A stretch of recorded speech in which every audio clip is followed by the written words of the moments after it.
NU, itu masalah bab yang nasab dan sejarah, itu bukan sekadar 1-2 judul kitab, tapi yang sudah diteliti itu 280 judul kitab. Semakin banyak kitab, semakin ketahuan bobrok daripada pemalsuan nasabnya kaum Habaib dan Ba'alwi. Nah ini masalahnya, saudara-saudara sekalian. Kenapa sih di Hadramaut Yaman dan orang Irak itu banyak kepengen mengaku cucunya Rasulullah? Sebab pada waktu itu di Irak dengan di Hadramaut itu terjadi kemiskinan yang sangat luar biasa. Ketika mengaku cucunya Rasulullah, banyak rezekinya, banyak orang yang menjamin. Jadi tujuannya dunia, tujuannya gak bener mengatasnamakan Rasulullah. Termasuk Habaib, termasuk Ba'alwi. Sesuai dengan apa yang diceritakan oleh riwayat orang-orang Yaman dari Banul Ahdal dan Banul Qudaimi, yang kedua suku itu juga sama-sama tadinya ingin memalsukan nasab atas nama Rasulullah, tapi nggak jadi. Banul Ahdal, Banul Qudaimi ini adalah kedua suku yang terakhir kali menemani Said Ahmad. Bersama Said Ahmad pindah dari Irak menuju ke Irak Selatan. Banul Ahdal, Banul Qudaimi termasuk sukunya Said Ahmad. Golongannya Said Ahmad disebutnya Alawiyun. Alawiyun itu nisbat kepada Sayyidina Ali, bukan Alwi bin Ubaidillah mbahnya Habib, bukan. Kenapa disebut Alawiyun? Karena orang-orang yang mencintai Said Ahmad disebutnya Alawiyun. Bangsanya itu adalah bangsa Irak, mazhabnya Syiah Imamiyah, genetikanya banyak Yahudi. Begitu berjalan dengan Banul Ahdal, Banul Qudaimi, kesaksian Banul Ahdal, Banul Qudaimi itu sama dengan para sejarawan yang bercerita tentang masalah Said Ahmad. Apa? Bahwasanya Said Ahmad itu gerah, Said Ahmad sakit di Irak Selatan. Begitu sakit di Irak Selatan, beliau meninggal di Irak Selatan dan dikuburkan di Irak Selatan. Yang memandikan, yang mengkafani, yang nyolati, yang kuburi diantaranya Banul Ahdal dan Banul Qudaimi. Dikuburnya di daerah Nejef, Irak Selatan. Nejef.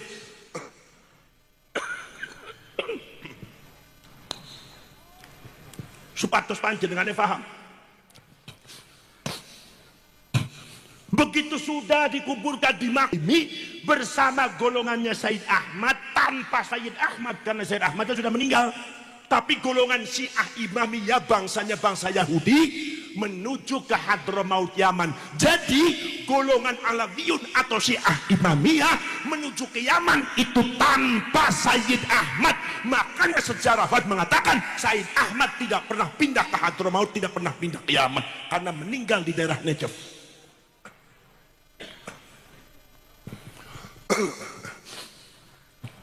Begitu sudah sampai ke Yaman, orang Alawiyun Syiah Imamiyah yang ikut sama Said Ahmad masuk di Hadramaut, Yaman yang termasuk Yaman Selatan.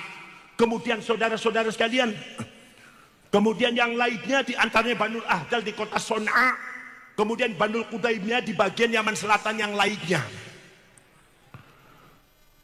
Menurut ceritanya Banul Ahdal seperti ini di dalam sejarahnya, ketika Banul Ahdal itu datang ke Hadramaut, main-main ke Hadramaut, lagi bisnis jualan sesuatu ke Hadramaut, itu ternyata di Hadramaut sedang ribut geger apa? Katanya ada Said Ahmad punya anak Ubaidillah, dan ternyata muhibbinnya sudah ribuan orang mengaku cucunya Rasulullah. Banul Ahdal kaget luar biasa karena Said Ahmad sudah meninggal. Begitu dilihat, subhanallah, yang mengaku dirinya Said Ahmad keluar itu disembah-sembah, disanjung-sanjung, dijunjung-junjung, kakinya dicium. Anak keturunannya yang namanya Ubaidillah dan anak keturunannya, keluarganya yang framing, mendoktrin bahwa kita adalah cucunya Rasulullah, kalian tidak akan masuk surga kecuali dengan syafaat kita, kecuali dengan izin kita, karena kita adalah cucunya Rasulullah. Orang Hadramaut ribuan terdoktrin, buta semuanya akhirnya.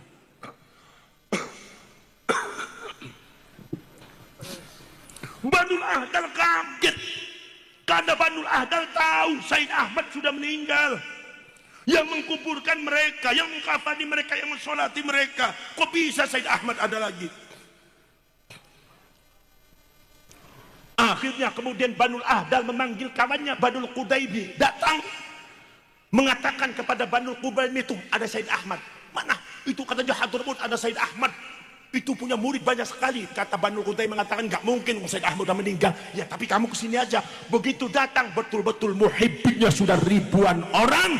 Itu ternyata ada itu Sayyid Ahmad punya anak Ubaidillah, mengaku cucunya Rasulullah. Akhirnya Banul Ahdal, Banul Qudaimi mengingatkan masyarakat semua, ya ma'asyiran nas, inna Sayyid Ahmad qad mata bi Najaf. Sesungguhnya Sayyid Ahmad itu sudah meninggal di Najaf, sudah wafat di Najaf, sudah dikuburkan di Najaf. Buah makomnya ada di Najaf. Saya yang mengkuburkan, kami yang mengkafani, kami yang mensolati. Siapapun yang mengaku diri Sayyid Ahmad berarti kadzab, pembohong.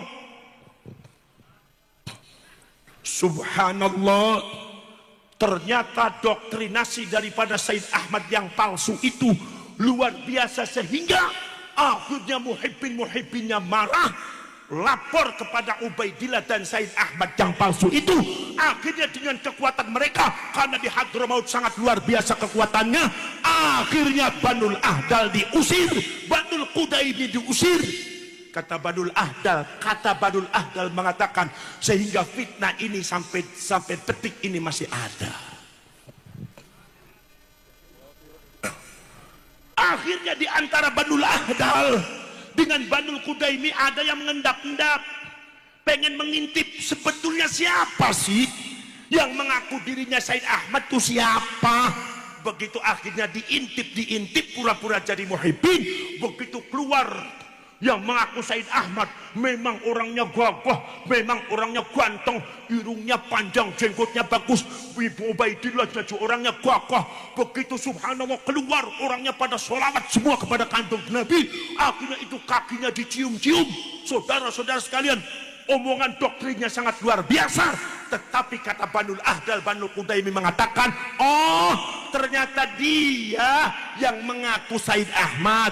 Aku kenal, kami kenal, itu bukan Said Ahmad, itu dia namanya Muhammad bin Sulaiman, seorang Yahudi dari Irak, yaitu yang bermadzhab Syiah Imamiyah. Kalau saya cerita tentang sejarah Habib, kata sampean saya benci ke Habib apa bukan? Apakah saya berarti menfitnah Habib apa tidak? Ini sejarah, saudara-saudara sekalian. Akhirnya saudara-saudara yang Banul Ahdal, Banul Qudaimi, makamnya Said Ahmad ada di Najaf. Di dalam perkembangan selanjutnya, saudara-saudara sekalian, itu makamnya Said Ahmad yang ada di Najaf itu juga dipalsukan oleh kaum Ba'alwi. Di mana? Dibuat sendiri di Yaman, tepatnya di daerah Rusaisah, dibuat makam. Kata Ba'alwi mengatakan, kata habaib yang ada di Hadramaut mengatakan, ini makamnya Said Ahmad Al-Muhajir yang asli. Padahal yang aslinya ratusan tahun sudah ada di Najaf, tapi dibuat palsu oleh para Ba'alwi, oleh kaum habaib yang ada di Hadramaut. Jadi pemalsuan makam, pembuatan makam palsu sudah dilakukan oleh kaum Ba'alwi sejak dulu sampai detik ini juga masih dilakukan. Karakternya hampir sama. Jadi judul sanes tentang Indonesia tok zaman Rumi sono. Akhirnya proses makam Said Ahmad ono kali setunggal teng Najaf nomor kaping kali teng Husaisah ratusan tahun, abad keempat, abad kelima, abad keenam, abad ketujuh, ke-8, ke-9, ke-10, ke-11, 800 tahun ulama sudah mufakat makamnya Said Ahmad ada di Najaf, Irak Selatan. Catatan sejarah menyatakan demikian. 800 tahun orang kalau berziarah ke makamnya Said Ahmad ada di Najaf di Irak Selatan. Tetapi begitu Habib mengklaim katanya makamnya Said Ahmad di Husaisah, dibuat palsu. Seluruh orang Hadramaut kalau ziarah ke Said Ahmad ke Husaisah. Sekarang saya tanya, Itu membuat fitnah apa tidak? Membuat fitnah apa tidak? Makanya jangan aneh kalau seumpama ada oknum Habib yang sekarang memalsukan makamnya ke RT semua di Ningrat, ada di Semarang, padahal aslinya ada di Jejeran Bantul Yogyakarta. Dibuat palsu. Makam yang asli yang ada di Semarang itu makamnya siapa? Makamnya Singobarong. Katanya dibuat KRT semua di Ningrat. Ditambah lagi namanya ada Habibnya, Habib Hasan bin Toha bin Yahya.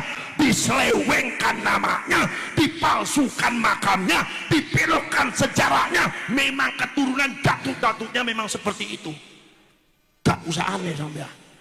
Jadi kalau sampean predor entek sampean ke Wonogiri. Sok muhai pinar protes apa ning kula. Jadi para serek para sedulur sedaya subhanallah. Maka dari itu para syarif, para sedulur sedaya, apalagi makam yang ada di Husaisah itu berdasarkan, bukan berdasarkan jasad fisik, tapi berdasarkan syafaat atau seolah-olah seperti kasyaf karomah. Katanya Habib Abdurrahman kepengen tahu makom leluhurnya yang namanya Sayyid Ahmad Al-Muhajir. Begitu jalan-jalan ke Husaisah, dia melihat cahaya turun dari langit, jatuh di tanah Husaisah, maka saya yakin di situ adalah makom Sayyid Ahmad Al-Muhajir. Maka kemudian dibuat makom. Akhirnya makomnya Sayyid Ahmad ada dua.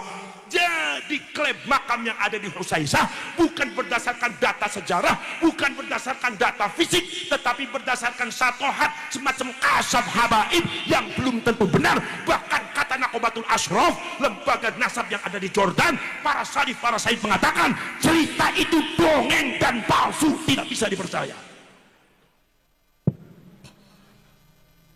Tetapi kaum Ba'ali ini ingin memalingkan masyarakat Islam dari Mekah ke Hadramaut, dari Irak ke Hadramaut. Jadi seolah-olah yang diagung-agungkan Hadramaut bukan lagi Irak, Syekh Abdul Qadir Al-Jiladi, persis pada waktu zamannya Abroha, Raja Abroha. Ketika itu saudara-saudara kalian, dari Yaman membuat di Son'a, yaitu membuat bangunan emas untuk memalingkan masyarakat supaya jangan menghadap Ka'bah tapi menghadap yaitu apa yang ada di Yaman, tapi semuanya gagal. Saudara-saudara sekalian, ada lagi cerita daripada orang Mesir. Bagaimana ceritanya orang Mesir? Mesir itu pernah dikuasai oleh orang yang mengaku dirinya cucunya Rasulullah. Siapa namanya? Kebetulan namanya sama dengan mbahnya Habib. Siapa? Ubaidillah bin Ahmad Al-Habib. Ada Habibnya. Bahkan sebagian disebutnya Ubaidillah bin Ahmad Al-Mahdi.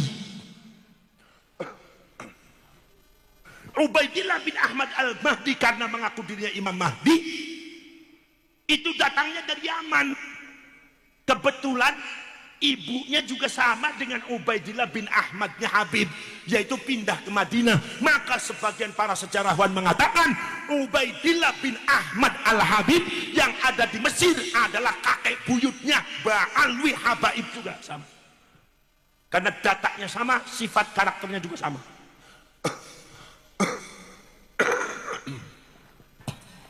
Saudara-saudara sekalian, kemudian saudara-saudara sekalian,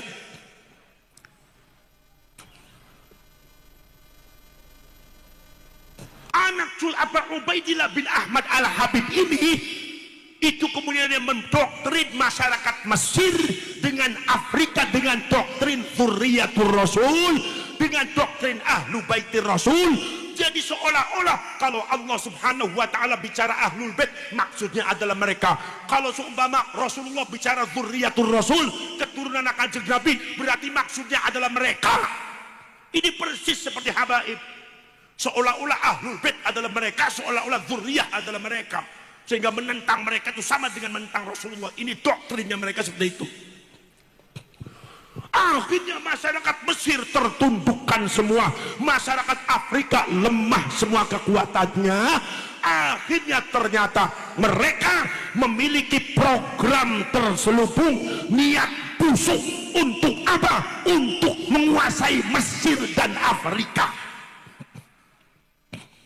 Mulai satu-satu pos ekonominya diambil, pos politiknya diambil, sosial keberagamaannya diambil, pos militernya diambil, pos kepolisiannya diambil, semuanya diambil. Begitu mereka sudah menguasai baik secara kultur dan secara struktur di Mesir dan di Afrika, kemudian mereka mendirikan empire kekuasaan yang disebut Banu Fatimiyah. Itu orang Yahudi, Pak. Makanya di sini kita harus hati-hati masalah ini supaya kaliannya paham. Saudara-saudara sekalian, Banu Fatimiyah di dalam perjalanannya mengaku dirinya cucunya Rasulullah, pengen dihormati tapi mereka tidak pernah menghormati orang lain. Pengen diagung-agungkan tapi mereka menginjak leluhur orang lain. Pengen dimuliakan tapi mereka merendahkan orang lain. Bahkan terjadi kekejaman-kekejaman pada perjalanan selanjutnya. Terjadi kekejaman-kekejaman, pembunuhan-pembunuhan, perebutan harta orang-orang yang tidak bersalah atas nama cucunya Rasulullah. Direbut hartanya dari 1 juta, 2 juta, ratusan juta, puluhan juta, sampai 500 juta, miliaran ibarat zaman sekarang. Akhirnya habis itu orang Mesir dan orang-orang Afrika, didoktrin, dikuasai oleh Banu Fatimiyah, keturunannya Ubaidillah bin Ahmad Al-Habib.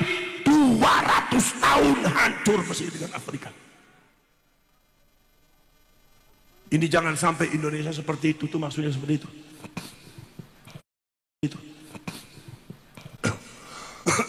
Subhanallah, saudara-saudara sekalian. Begitu mereka semua saudara-saudara sekalian sudah menguasai, mendoktrin, ternyata melakukan tindakan-tindakan kejahatan, merebut istri-istri orang, kemudian juga saudara-saudara sekalian, kemudian juga suaminya dibunuh, kemudian juga anak-anaknya diperkosa, mengatasnamakan cucunya Rasulullah. Orang Afrika, orang Mesir terbungkam, tidak ada yang berani menjawab. 200 tahun, Pak. Mudah-mudahan Indonesia tidak seperti Mesir. Dan jawabannya malam ini ada di Wonogiri, bahwa kami Indonesia tidak akan seperti Mesir. Kami umatnya Rasulullah siap bergerak untuk mempertahankan, mensucikan nama baik Rasulullah dari para begundal-begundal yang mengaku cucunya Rasulullah tapi karakteristiknya jauh dari akhlaknya Rasulullah. Jadi tindakan PCNU semacam ini sudah sangat tepat. Itu akan memberikan hal yang positif terhadap umat Islam, khususnya Nahdlatul Ulama, karena yang banyak dari korban adalah orang NU. Saudara-saudara sekalian, maka akhirnya Mesir menangis, Afrika menangis, tidak bisa berbuat apa-apa, seluruh pos sudah dikuasai. Akhirnya mereka kemudian banyak yang haji ke Baitullah dengan di Ka'bah, menangis di depan Allah. Bagaimana ini masa cucunya Rasulullah seperti ini? Akhirnya mengadu di salah satu sultan daripada Banu Abbasiyah, yaitu adalah Salahuddin Al-Ayyubi. Ketika itu saya lagi haji, menangis masyarakat Mesir, menangis masyarakat Afrika, mengadu. Akhirnya Salahuddin Al-Ayyubi bergerak untuk meneliti. Begitu diteliti, ternyata Banu Fatimiyah itu adalah menjual nama Rasulullah. Ternyata mereka adalah orang Syiah Imamiyah, genetikanya Yahudi, menjual nama Islam, menjual nama Rasulullah sebagai cucunya. Maka kemudian Salahuddin Al-Ayyubi datang ke Syekh Abdul Qadir Al-Jilani meminta restu. Syekh Abdul Qadir Al-Jilani istikharah, isyarat yang harus diberesin. Maka kemudian berdasarkan perintah Sultanul Aulia Al-Khawfus Somadani wa Nur Sati'ul Burhani, Syekh Abdul Qadir Al-Jilani, Salahuddin Al-Ayyubi bergerak. Satu, membereskan kaum salibis yang ada di Palestina dan Konstantinopel. Nomor 2 adalah membereskan anak cucunya Ubaidillah bin Ahmad Al-Habib, Banu Fatimiyah, seorang Yahudi yang mengaku cucunya Rasulullah, mempecundangi umat Islam yang ada di Mesir dan ada Afrika. Diserang habis-habisan, beres. Mesir merdeka, Afrika merdeka. kembalikan kepada rakyat. Makanya Laskar Sabilillah bekerja sama dengan NU dan Bansar ini sebagai pasukannya Salahuddin Al-Ayyubi. Saudara-saudara sekalian, makanya saudara-saudara sekalian, ini banyak cerita-cerita semacam itu. Bukan itu aja, banyak sekali cerita-ceritanya. Apalagi semakin banyak dikaji referensinya, kitabnya, semakin banyak luar biasa hal-hal yang tidak baiknya. Karena mereka itu Syiah Imamiyah, ideologinya adalah ideologi Yahudi. Walaupun mereka ada yang Islam, tapi tetap sifat Yahudi, karakter dan ideologinya tidak pernah hilang. Banyak yang condong di komunis, banyak yang condong di komunis. Yaman ketika itu bersatu, Republik Yaman bersatu, dipecah belah oleh siapa? Dipecah belah oleh kaum Ba'alwi yang mengaku dirinya cucunya Rasulullah. Tapi nyata-nyata setelah dipecah, kemudian kaum Ba'alwi berada di Yaman Selatan. Nyata-nyata ternyata akhirnya mereka membentuk Republik Komunis Yaman Selatan. Bukan Islam, tapi komunis Yaman Selatan. Wakil presidennya namanya Abdurrahman Al-Jufri, Habib Abdurrahman Al-Jufri. Ini adalah bapaknya Habib Ali Al-Jufri, yang kata Habib mengatakan, kalau ingin melihat wajahnya Rasulullah, lihat saja wajahnya Habib Ali Al-Jufri. Ini bapaknya Habib Ali Al-Jufri itu terusir dari Yaman. Kenapa? Sebab beliau terakhir menjabat wakil presiden Republik Komunis Yaman Selatan yang diusir oleh orang-orang Yaman. Di antaranya siapa lagi? Partai Sosialis Yaman yang bergerakkan Leninisme dengan Marxisme. Karl Marx dengan Lenin itu genetikanya sama dengan Habibnya sampean. Apa? Genetika Yahudi Askenazi. Lenin genetika Yahudi Askenazi.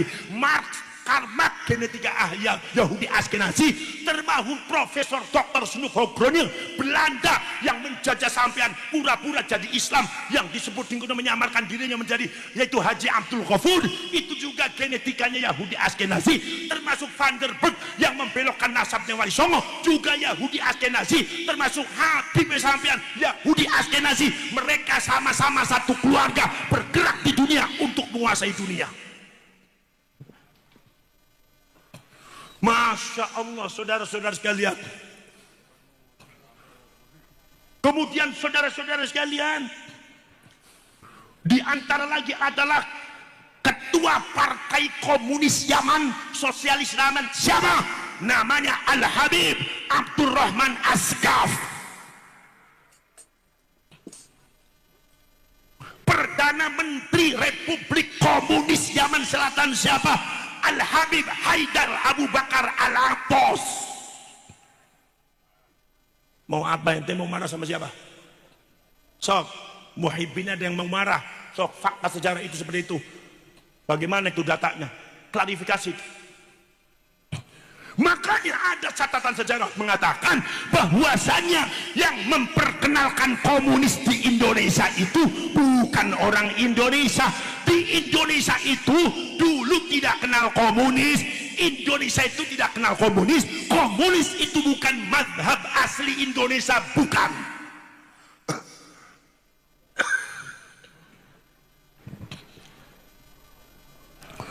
Komunis itu bukan mazhab ahli Indonesia. Mazhab asli Indonesia itu apa? Satu adalah Hindu, nomor dua adalah Buddha, animisme, dinamisme. Mazhab asli Indonesia diantaranya adalah Islam Brahman, Islam Brahman, Islam Kapitayam, Islam Sunda Wiwitan, Islam Kejawen. Kejawen asalnya Kejavaan. Kejavaan itu asalnya dari keturunannya Javen bin Javid bin Nuh, karena orang Jawa itu keturunannya Nabi Nuh.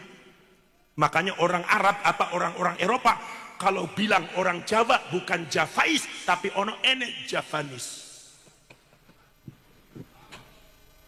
Itu namanya agama Brahman yang terakhir dibawa oleh kaum Hawariyun, yaitu agama tauhidnya Nabi Ibrahim Brahaman, membawa konsep monoteisme, Tuhan sebagai peralihan daripada bahasa Allah Subhanahu wa taala diganti yang.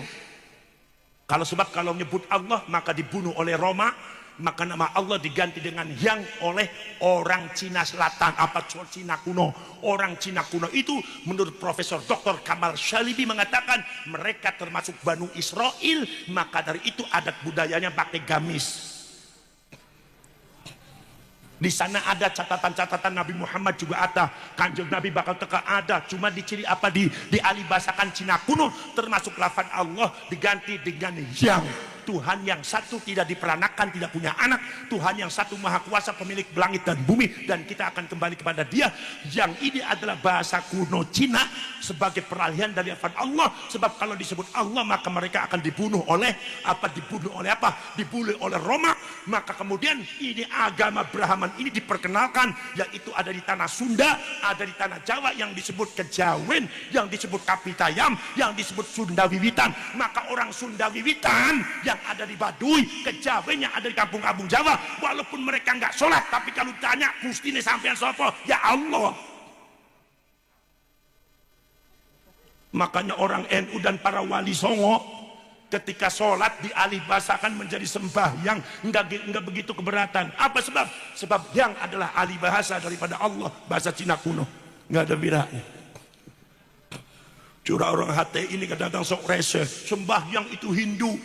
Kalau kita itu sholat sembahyang Hindu, kalau Hindu bukan yang apa Hindu?